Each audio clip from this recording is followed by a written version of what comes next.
दर्शकबिन बुहारीबाग 231 मा तपाईहरुले यो तस्बिर त देखिसक्नुभयो होला। बुहारीबाग 231 मा यतिखेर राम भने फरक अवतारमा देखिएका छन्।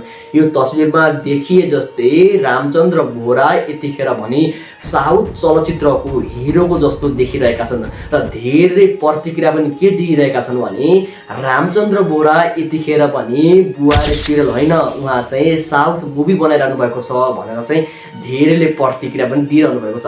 हो दर्शकबिन, यतिखेर रामचन्द्र बोहराले जसरी कहानीलाई बदलिरहनु भएको छ, जसरी कहानीलाई रूपान्तरण गरिरहनु भएको छ, जसरी कहानीलाई बदली अहिले माथि स्टेप गर्दा गर्दै उनले एकदमै मोडर्नाइज गरेर उहाँले चाहिँ धेरै परिवर्तन गरिसक्नु भएको छ। कहानीमादेखि लिएर क्यारेक्टरदेखि लिएर एकदमै खतरनाक बनाइसक्नु भएको छ। तपाईहरु हेर्नुहुन्छ भने त्यहाँ गुण्डादेखि लिएर त्यहाँको हाउभाउ वातावरण सबै हेर्ने हो भने त्यहाँ चाहिँ साउथ चलचित्रको भाव आउँछ दर्शकबिन। हो दर्शकबिन, तपाईहरुले जसरी बाहुबलीमा पुरा तरबारले हानेको देख्नुहुन्थ्यो नि, हो त्यस्तै भाव भने त्यतिखेर तपाईहरुले बुहारी सिरियल पनि देखिरहनु भयो होला।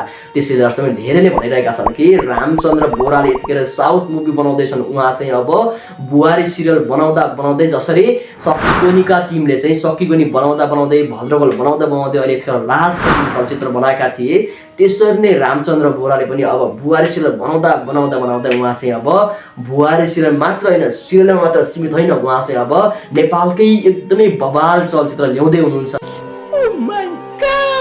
भन्ने पनि धेरैको अनुमान रहेको छ। र यो अनुमान भने मैले पनि गरेको छु, किनकि उहाँको कहानी तपाईहरु हेरेर तपाईहरु मक्ख हुनुहुन्छ कि अब यतिखेर एउटा प्रश्न आउँछ कि रामचन्द्र बोहराले साउथ चलचित्र जस्तै नेपाली चलचित्र ल्याउँदैछन् त।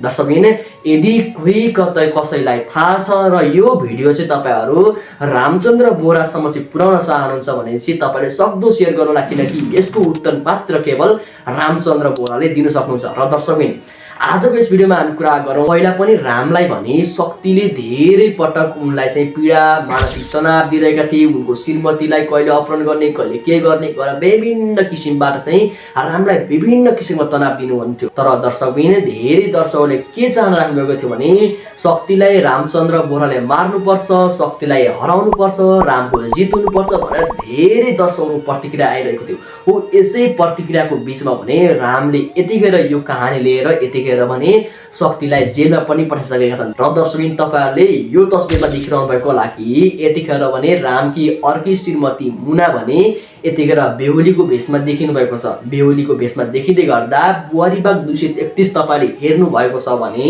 त्यसमा चाहिँ रामले के भनेका छन् भने तिम्रो बिहेमा म त्यहाँ तिमीलाई बचाउन होइन, तिमीलाई म तिम्रो बिहेमा हेर्न आउनेछु भनेका छन्। यो भन्दै गर्दा तपाईले देखिरहनु भएको छ स्क्रिनमा मुना भने कति चिन्तित छन्, किनकि जसरी कमलाले रामलाई चोखो माया गर्छिन्, जसरी रामको हरेक कदममा कमलाले साथ दिएकी छिन्, हो त्यसै गरी नै मुनाले पनि रामसँग बिहे भइसकेपछि रामलाई कदममा साथ दिएकी छिन्। पहिला भने रामलाई भने मार्नको लागि मुनाले पनि आफ्नो आमाको षड्यन्त्रमा फसेर उनले चाहिँ रामलाई मार्नको योजना बनाएकी थिइन्। तर यतिखेर भने रामलाई भने साथ दिनको लागि, रामको जित दिलाउनको लागि मुनाले पनि वनमा गएर वनमानको भेष पनि उनले बनाएकी थिइन्, वनमै बसेकी थिइन्। हो दर्शकबिन, रामलाई यति धेरै साथ दिँदा पनि, रामलाई यति धेरै माया गर्दा पनि रामले यतिखेर मुनालाई यस्तो किन गरिरहेका छन् त? मुनालाई बिहे गरिसकेपछि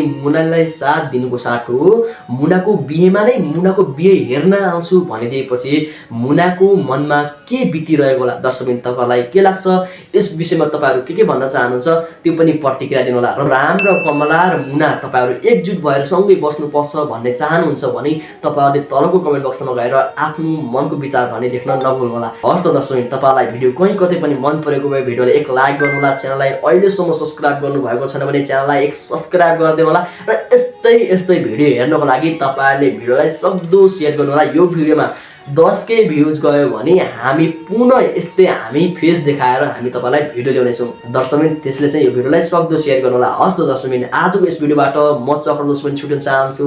चक्र सर्ट्स अफिसियल च्यानललाई हेर्दै गर्नु होला। हस् त, धन्यवाद। जय देश जय नेपाल।